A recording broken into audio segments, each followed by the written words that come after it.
दोस्तों हर साल फरवरी का महीना वैलेंटाइंस वीक के अलावा एक और बात के लिए चर्चा में रहता है और ये वजह है इंडियन यूनियन का एनुअल बजट जो 1 फरवरी को रिलीज होता है। हमारे देश की इकोनॉमी में इस एनुअल बजट का अपना महत्व है और हो भी क्यों ना। हमारे देश की इकोनॉमी किस तरह से और किस डायरेक्शन में फंक्शन करेगी उसमें इस एनुअल बजट का बड़ा योगदान है। बड़े बड़े इंडस्ट्रियल कॉन्ग्लोमरेट से लेकर आम जनता तक हर इंसान सरकार की तरफ उम्मीद भरी नज़रों से देखता है कि इस बार बजट उनकी किस्मत को किस तरह से बदलेगा। खैर बजट का आइडिया इंडियन कॉन्स्टिट्यूशन के आर्टिकल 112 में मेंशन्ड एनुअल फाइनेंशियल स्टेटमेंट से इमर्ज होता है और ये बजट यूनियन गवर्नमेंट के एक साल के एस्टिमेटेड रेवेन्यूज और एक्सपेंडिचर का लेखा जोखा होता है। बजट एक स्टेटमेंट है जो दिखाता है कि देश को चलाने के लिए ज़रूरी पैसों को सरकार कैसे इकट्ठे करती है और उन्हें कहां कहां खर्च करती है। दोस्तों क्या आप जानते हैं कि फाइनेंशियल ईयर 2019 से 2020 में गवर्नमेंट का एक्चुअल रेवेन्यू लगभग 17.5 लाख करोड़ था। यानी इंडियन गवर्नमेंट हर रोज लगभग 4,800 करोड़ रुपए जमा कर रही थी। जी हाँ, आज की वीडियो में हम जानेंगे कि आखिर हमारी सरकार इतना सारा पैसा डेली बेसिस पर कैसे कमाती है। इसके अलावा इस बात पर भी चर्चा होगी कि ये पैसे आखिर कहाँ कहाँ खर्च होते हैं। कुल मिलाकर इंडियन गवर्नमेंट किस तरह से चलती है। आज का वीडियो इसी सवाल को एड्रेस करेगा। चलिए शुरू करते हैं। नमस्कार दोस्तों, मेरा नाम है आदर्श और स्वागत है आपका स्टडी IQ में। दोस्तों गवर्नमेंट ऑफ इंडिया के सोर्सेज ऑफ इनकम को हम ब्रॉडली दो कैटेगरीज में डिवाइड कर सकते हैं। पहला है रेवेन्यू रिसीट और दूसरा है कैपिटल रिसीट। रेवेन्यू रिसीट में वो पैसे आते हैं जो सरकार रिकरिंग ट्रांजैक्शन से कलेक्ट करती है और जिनका गवर्नमेंट के एसेट्स या संपत्ति और लायबिलिटीज या देनदारी पर कोई इम्पैक्ट नहीं पड़ता। कैपिटल रिसीट्स में वो रेवेन्यू आते हैं जिन्हें गवर्नमेंट अपने एसेट्स या संपत्ति को बेचकर या फिर बोरोइंग या उधार लेकर कमाती है। स्पेसिफिक लेवल पर बात की जाए तो रेवेन्यू रिसीट्स में दो टाइप के रेवेन्यूज आते हैं। पहला है टैक्स रेवेन्यू यानी टैक्सेशन से मिलने वाला पैसा जैसे income tax, corporate tax, GST, excise duty etcetera. दूसरा है नॉन टैक्स रेवेन्यूज जो गवर्नमेंट खुद के ओन्ड बिजनेसेस जैसे ONGC या NTPC के प्रॉफिट्स या फिर गवर्नमेंट द्वारा प्रोवाइडेड सर्विसेज पर लगने वाले चार्जेस जैसे इलेक्ट्रिसिटी बिल एक्सेट्रा से कमाती है। इसमें गवर्नमेंट द्वारा दिए गए लोन्स में मिलने वाले इंटरेस्ट भी आते हैं। कैपिटल रिसीट के स्पेसिफिक एग्जांपल्स की बात करें तो इसमें सरकार द्वारा लिए गए बोरोइंग्स या उधार और डिसइन्वेस्टमेंट यानी सरकार द्वारा बेची गई कंपनीज या कंपनीज के शेयर से मिलने वाले पैसे आते हैं। चलिए अब इन रेवेन्यू सोर्सेस को डिटेल में समझते हैं और शुरुआत करते हैं टैक्स रेवेन्यूज से।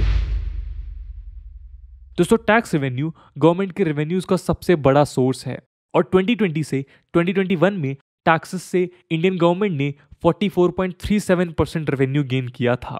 इसमें भी दो कैटेगरीज हैं, डायरेक्ट और इनडायरेक्ट टैक्सेस।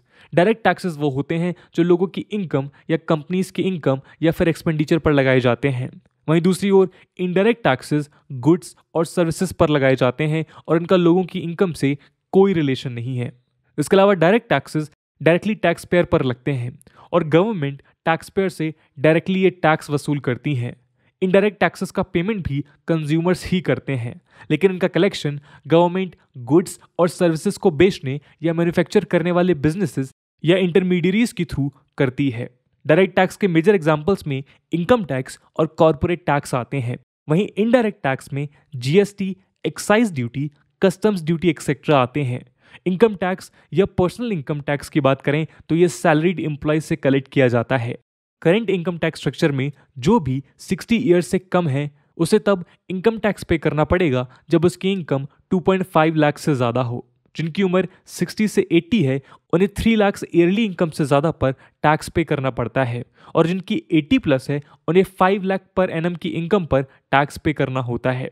ध्यान देने वाली बात यह है कि 2020 से 2021 में इनकम टैक्स से लगभग 24% गवर्नमेंट रेवेन्यूज आए थे, जो एक बड़ा नंबर है।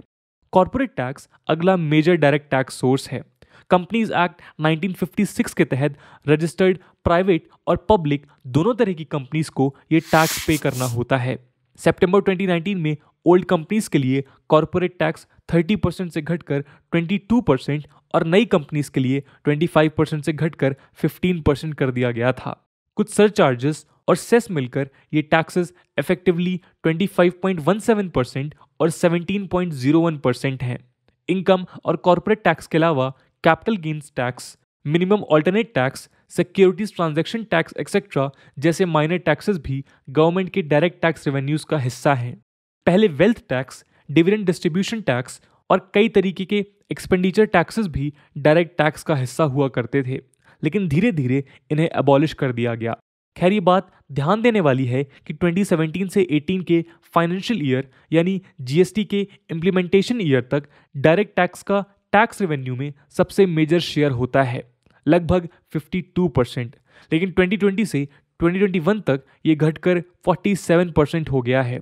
वहीं इनडायरेक्ट टैक्सेस का शेयर बढ़कर लगभग 53% तक पहुंच गया है। कुछ एक्सपर्ट्स का मानना है कि ये रिड्यूस ट्रेंड कोविड का नतीजा भी था, क्योंकि लॉकडाउन अपलिफ्टमेंट के बाद एक बार फिर से डायरेक्ट टैक्स कलेक्शंस में बढ़ोतरी देखी गई है। इसके अलावा जीएसटी के इंट्रोडक्शन के पहले तक इंडिविजुअल टैक्सेस में corporate tax largest source of tax revenue हुआ करता था, लेकिन जीएसटी ने ये ट्रेंड भी बदल दिया है, जहां आज इंडिविजुअली जीएसटी लगभग 28% के साथ लार्जेस्ट टैक्स सोर्स है, जबकि कॉर्पोरेट टैक्स और इनकम टैक्स दोनों 24% से 25% के आसपास फ्लक्चुएट करते रहते हैं। तो चलिए इस कॉन्टेक्स्ट में अब जीएसटी और इनडायरेक्ट टैक्सेस को समझ लेते हैं। दोस्तों, इनडायरेक्ट टैक्सेस में सबसे इंपॉर्टेंट टैक्स है गुड्स एंड सर्विसेज टैक्स, जिसने 2017 में पुराने इनडायरेक्ट टैक्सेस जैसे वैट, एक्साइज ड्यूटी और सर्विस टैक्स को सबस्यूम कर लिया।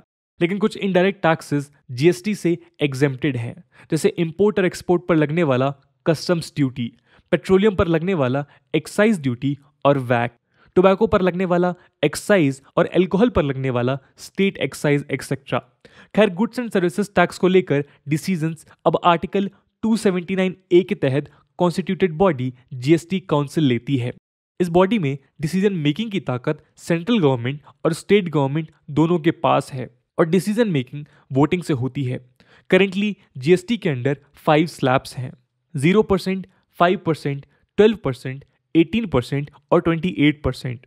इसमें 7% आइटम्स जीएसटी से एग्जेम्प्टेड हैं, 14% आइटम्स 5% टैक्स स्लैब में हैं, 17% आइटम्स 12% के रेट में, लगभग 43% आइटम्स 18% के स्लैब में और 19% आइटम्स 28% के स्लैब में हैं।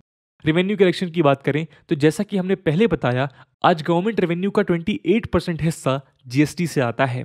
इसके अलावा टाइम्स ऑफ इंडिया के हिसाब से एक्साइज से लगभग 11% और कस्टम से 5.7% टैक्सेस कलेक्ट होते हैं। चलिए अब कैपिटल रिसीट और नॉन टैक्स रेवेन्यू की तरफ एक नजर डालते हैं।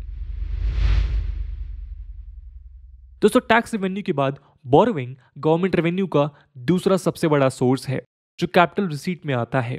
इंडियन गवर्नमेंट ने 2020 से 2021 में बोरोइंग से 43.26% रेवेन्यू गेन किया था, as compare to 44.37% of tax revenue. 2021 में कोविड पैंडेमिक के चलते तो इंडिया का डेट बर्डन लगभग 60% ऑफ जीडीपी तक चला गया था।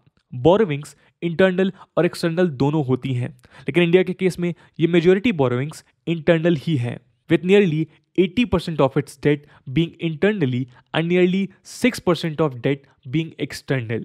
बोरोइंग के अलावा डिसइन्वेस्टमेंट जैसे सोर्सेस से आने वाले पैसों का शेयर भी लगभग 5.4% है। Non capital non tax revenues के सोर्सेज और एग्जांपल्स की संख्या बहुत ज़्यादा है, लेकिन सरकार के रेवेन्यूज में इनका कंट्रीब्यूशन केवल 7% है। In non tax revenue sources में गवर्नमेंट द्वारा ऑफर्ड सर्विसेज पर लगने वाले चार्जेस आते हैं, जैसे charges on electricity, telecommunication, DTH, broadband etcetera. Government द्वारा दिए गए लोन्स पर मिलने वाले इंटरेस्ट भी नॉन टैक्स रेवेन्यू का हिस्सा है। तो दोस्तों, ये था गवर्नमेंट के रेवेन्यू सोर्सेज पर एक डिस्कशन। अब चलते हैं आगे और समझते हैं कि गवर्नमेंट इन पैसों को किस तरह से खर्च करती है। दोस्तों, गवर्नमेंट अपने कलेक्टेड टैक्स रेवेन्यूज का कुछ हिस्सा फाइनेंस कमीशन के रिकमेंडेशन के हिसाब से स्टेट्स को बांट देती है और जो बचता है उसे अपने हिसाब से स्पेंड करती है। खैर, रेवेन्यू की तरह एक्सपेंडिचर भी ब्रॉडली 2 तरीकों का होता है, कैपिटल और रेवेन्यू।